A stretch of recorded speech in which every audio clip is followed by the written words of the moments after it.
fire.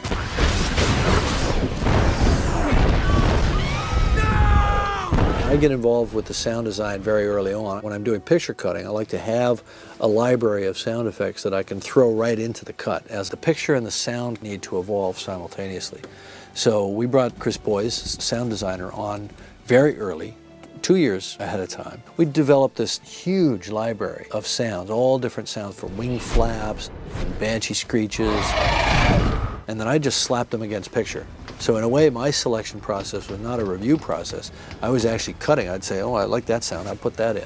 And that's how I created the specific vocabulary, drawing from sounds that Chris had proposed for these different things. While the sound that we've created may have originated from an animal or a jungle ambience or even a helicopter, by the time that my crew has taken it and we manipulate it in such a way that it becomes something unique to Avatar that has a grounding in reality so that the audience can sort of understand the sound and relate it to the real world.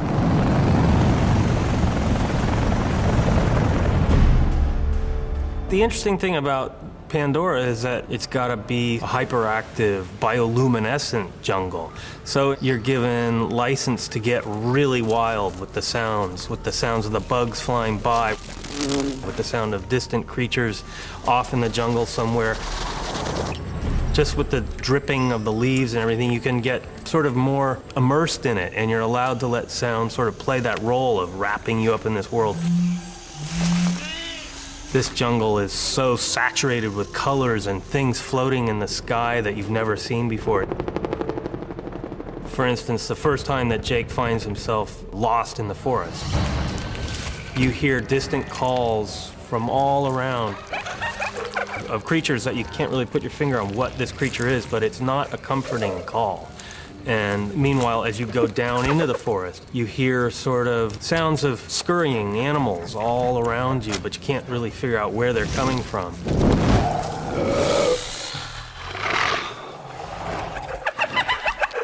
And at the same time, the entire forest itself is alive, almost as if the leaves and the trees are sort of moving and swaying and breathing in the immediate surroundings.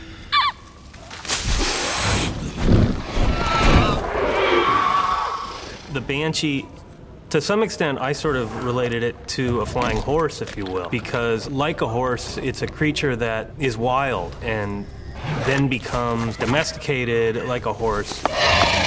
The cry itself was the hardest part.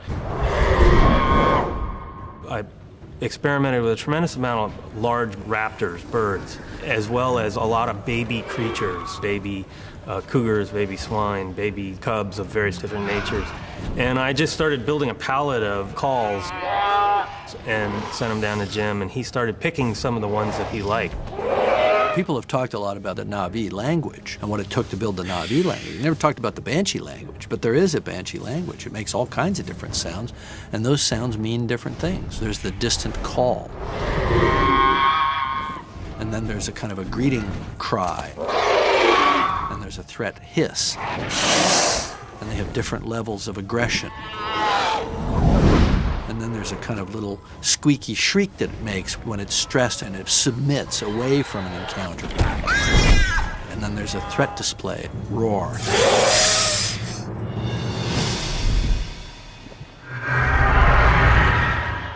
If you think of the Banshee as being this bird the size of a Cessna, the Leonopteryx is a sort of 747. And it's massive vocal that not only can it cry out, but when it cries out, the entire universe hears it. This huge, chesty, rumbling cry with a sort of very powerful note of terror in it. The wing flaps were another really fun thing that I think worked out really well in that, you know, they've got to cut the air with a very crisp, clean sound, but at the same time they have to be pushing enough air that you really feel this thing has the power to do these incredible maneuvers. Go, go!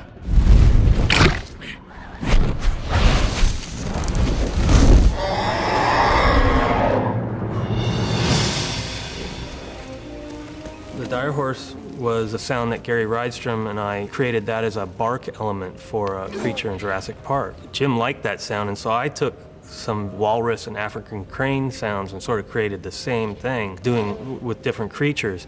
And in the end, we sort of went back to the original recording of the mating tortoise and developed a new version of it. And now in the film, there's a little bit of both, but they all live in the same sort of world, and it's very much a honking bark.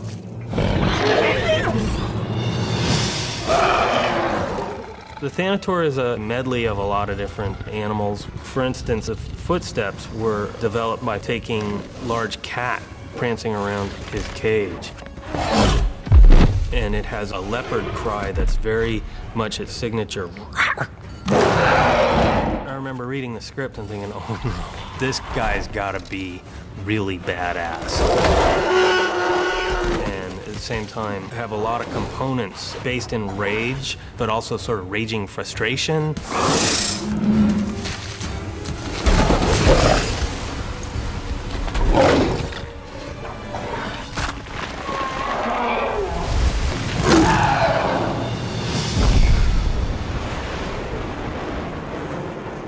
The Valkyrie is very much a component of a rocket and a jet. And there's a really fun scene in the very beginning of the film when they descend down to Pandora. And it's a sweeping, epic moment.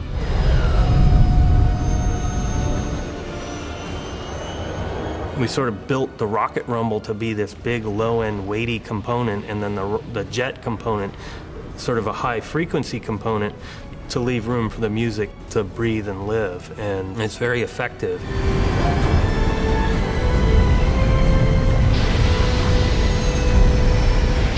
One of the craziest aircraft in the film is the Dragon, which Courage flies. Jim described initially as having a very strong turbine component and then the rotor chop. We built all sorts of different sounds of the Dragon, the Samson, and the Scorpion. And it was important to us that you could tell, that's a Samson, that's a Scorpion.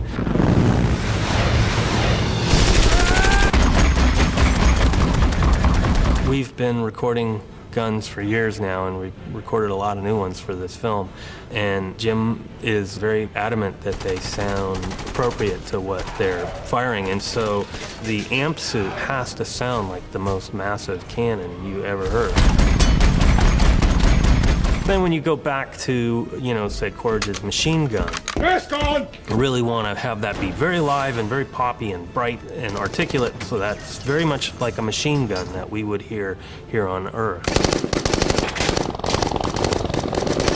The toughest challenge has been the final mix, because we have literally hundreds and hundreds of layers of sound, and it's finding what maybe 5 or 6 layers Jim really wants to hear, and getting all those components with this incredible score and with the dialogue and putting that all together and still keeping the path that Jim sort of built in his temp mix has been a challenge. But I have to say at the same time, I have the greatest crew on the planet so that we can achieve what Jim wants. All right, let's turn up the heat.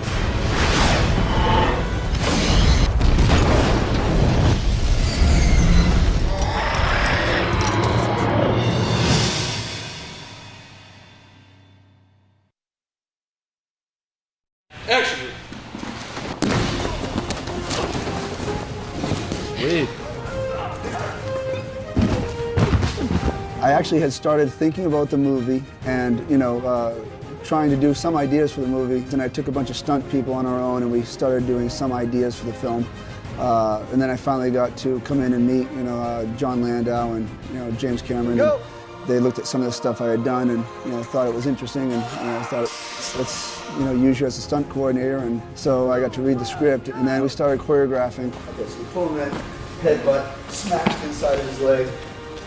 Brought in a lot of different stunt performers, male and female. We had to design not just the stunts, but also the movements that would be associated with the Navis. These creatures on this planet can move like lemurs, jumping from limb to limb on a tree, and run as fast as any kind of panther or cheetah you'd see through a tree, and move like a cat, but still they're two-legged, human-like creatures. So we had to design fight scenes that would help those movements out.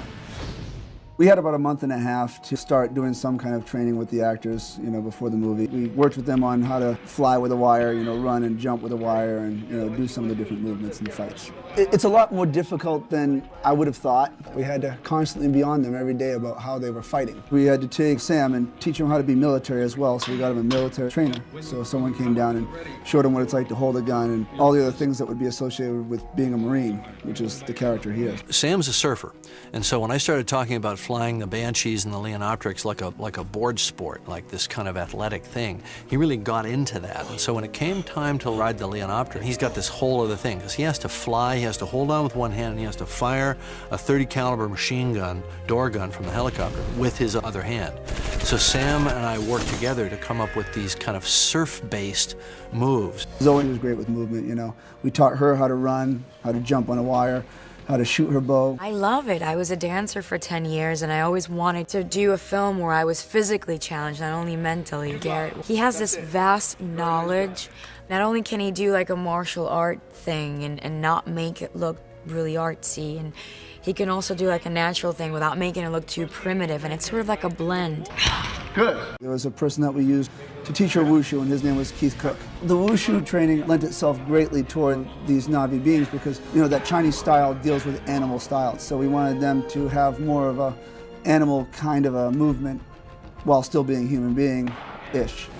The biggest set pieces for the stunt department really have been this thing that we call the beanstalk, which is actually a bunch of huge rocks entwined inside of vines that are being held and suspended in air by mountains, and we have to go through not just climbing rocks, but also how to climb through the vines and jump from space to space because the rocks aren't together. They have to be able to jump from one rock to the next rock and then climb vines the way that the Na'vis would. We have one fantastic performer. His name is Ilram Choi. He's got to be able to do not just a flip and a spin in the air and hit the ground, but Ilram gets to be Sute's double. But also sometimes we might use him to do a move for Natiri. He might be a hunter or he'll be a soldier. He was even one of the amp suits that was being developed in the beginning of the movie. Another stunt performer, Alicia Vela. She's a gifted dancer slash gymnast slash stunt performer. She's doubling Natiri, but she also gets to double, other female performers and sometimes even a soldier here or there. Yeah. Another stunt performer that we have is Ruben Langdon. Great stunt performer, hits the ground harder than anybody I know.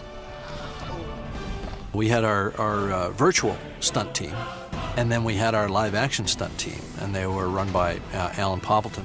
Garrett had sent me down his stunt breakdown, and different scene numbers that we had to work on, different gags that were related to those scenes. Door gunners are getting pulled out of Samson choppers by Banshees. Also some stuff that happens in the Dragon. Multiple stunts and sequences where troopers are getting taken out. Probably the most technical movie I've been on. A challenge for everybody, but I think it's going to be a wicked product at the end. Jim's great, he's a practical person. He is either on the camera or he's getting in there showing the actor how they should be falling over or how they should be holding the weapon, and he's very clear on what he wants and what he doesn't want, but definitely keeps you on your toes. I have the best time as far as helping the stunt performers or the actors, as far as flying the Banshees or flying the Leonopterics. All those things are great because they don't exist, really, except for in Jim's mind. So, Jim has told us exactly what it is and how they'd ride it. I mean, he has a very detailed explanation about everything. He's thought it down to the little bones in their anatomy. He knows every little inch of creature or piece of planet that we're going through. All you gotta do is ask him and he'll tell you. So then when we get to go over there with the stunt performers or the actors and the actresses, you just use your imagination. It's awesome.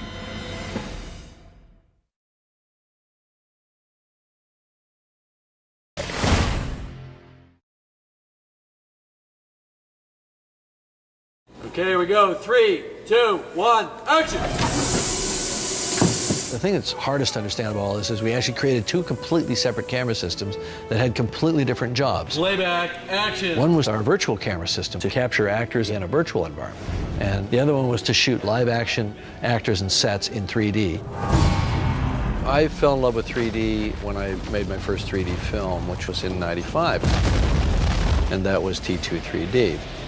The logistics and the technology required were enormous. The cameras were the size of refrigerators. For Avatar, they developed the most lightweight 3D system possible, so it's a very sophisticated technology. Fusion Camera was an outgrowth of all the 3D camera development that Vince Pace and I had done for several years previously. It was designed to be a state-of-the-art professional cinema camera for 3D production. So it needed to be faster, more responsive, more accurate, quieter to handle some of the issues that we knew we would find in a high-budget feature. When we first looked at the camera system, we called it the reality camera system, or the RCS, because we were trying to mimic the human eyesight experience, so reality, if you will. Then Jim came with the name Fusion, which really is fusing creativity and technology. It's fusing the two images to form one, and that's really what we're doing. The design of the camera has been researched for a long period of time. What they've done is essentially assembled two cameras with a beam splitter that are able to simultaneously photograph two images at the same time. And you have a series of servos that basically you can align the two images or disalign them according to how much 3D you're looking for in a shot. I've never done a film in 3D, so the experimentation was really enticing for me. The fundamental principle is you shoot stereo like the human eye sees the world. Once you get that, there's actually very little that you have to think about to make it work. Your eye starts to accept it, and you get this really immersive experience, which is what we really wanted Avatar to be. 3D is two camera systems that are trying to capture images very much like your own eyes are.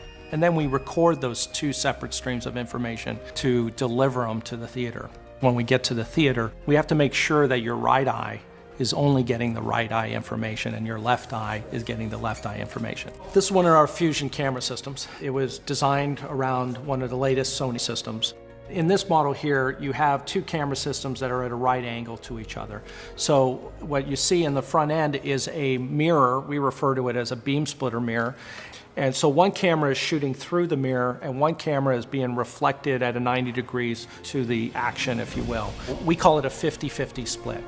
50% of the image goes to the camera, 50% of the image gets reflected away. And so in the end, you have two camera systems that are picking up the same image. And if you were to look at our images without the glasses on, your eyes would just be looking at a blurry image up on the screen. The minute you put on the glasses, we've redirected the two signals back to where they should be, just like they were captured. The right eye information from the right eye camera is going where it should be, to the brain, and the left eye is doing the same thing. And I must say, throughout the whole course of it, the interesting thing for me with Jim's relationship, he's taking camera systems that we just built. They're the most sophisticated camera systems ever put on a movie. And he always stayed grounded in the story. He didn't say, hey, look, we're gonna do this 3D film. He said, I'm gonna make Avatar.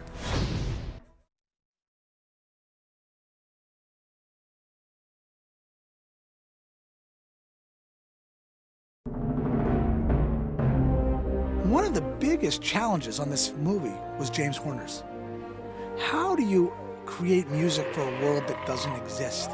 When Jim wanted him and challenged him to combine indigenous sounds into a traditional cinematic score. But James was there all along the way. Came down and visited us in New Zealand.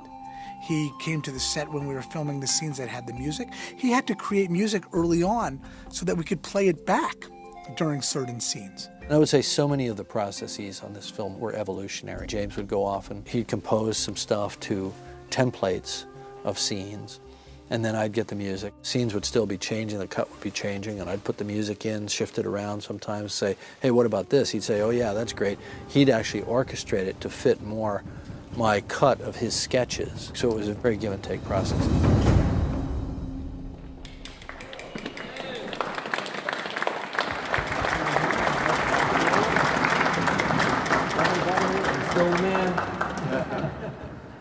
I see Armin. How you doing, man?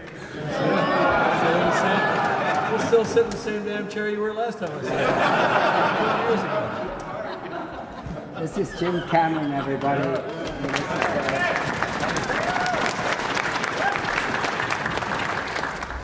The first thing James did on this film was bring in an ethnomusicologist and start collecting sounds, vocal sounds and various different instruments from around the world.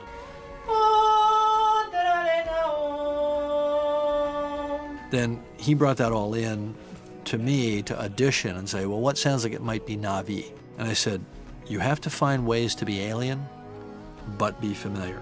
Because when you're playing an emotion, whether it's a triumphal chord in a battle, Oops. Or whether it's a sense of defeat or a sense of loss, whatever it is, that has to be recognizable.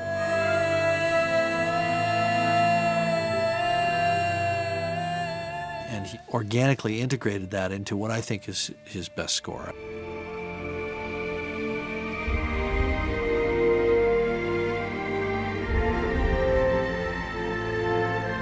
What I did was I sampled a lot of interesting instruments, and then I worked with them electronically to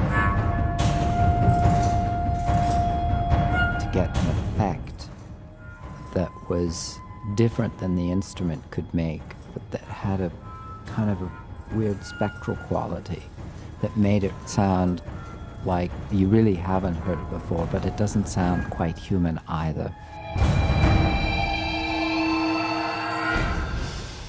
3, 4, kappa, kose, mawe, ta, 2, 3, ka, tane. And they were two women that just are professional singers, and they just pinched off their voice to sound like sort of half African, half Navi, children, adult. Tane, tane. A couple of days went by where we didn't really keep anything that was sung. It was just getting the right sound. We can get one good one. No, we trust your ears. Yeah. Paul Frommer was the guy who invented the language, and I asked him to write me syllables and consonants that I could use when my people were singing. I was true to the Navi language.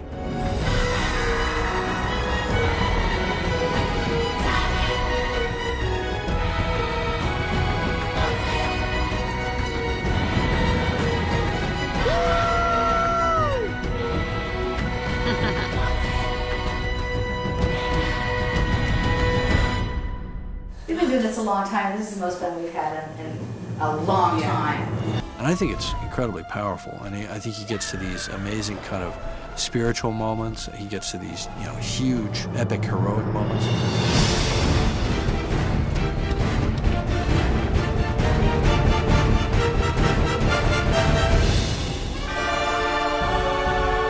Which, by the way, there are a number of composers that can do that epic, heroic thing. But to integrate that all organically and always tell the audience exactly what they should be feeling without trying to force them to feel it. It should always accentuate beyond what you're already predisposed to feel.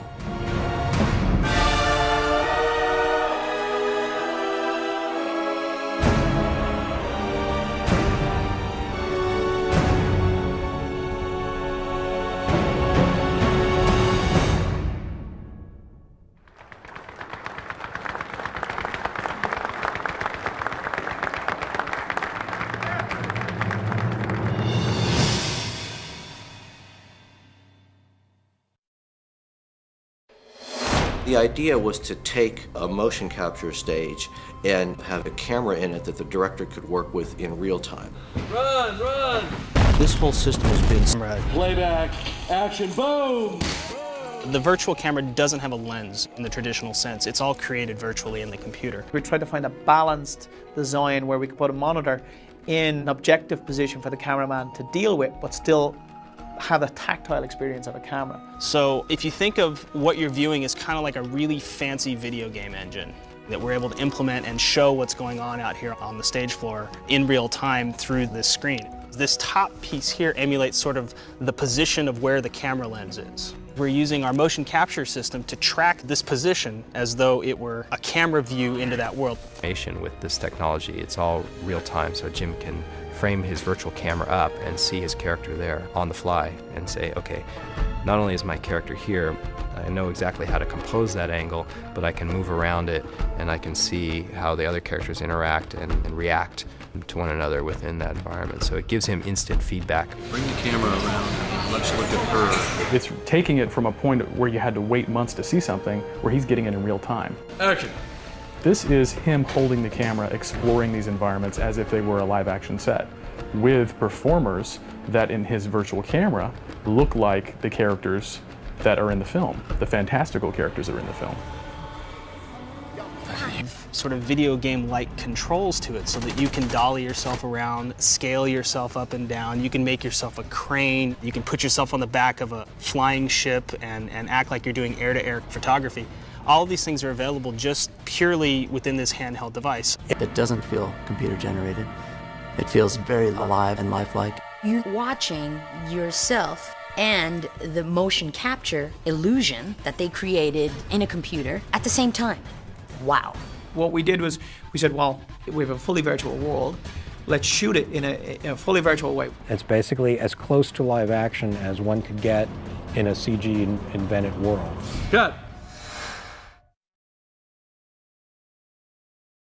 Hey, now don't close out, I've got some awesome movie extra trivia. One of the great pioneers of special effects was Ray Harryhausen. He pushed the limits of imagination, visual effects and miniatures in ways that inspired generations after him.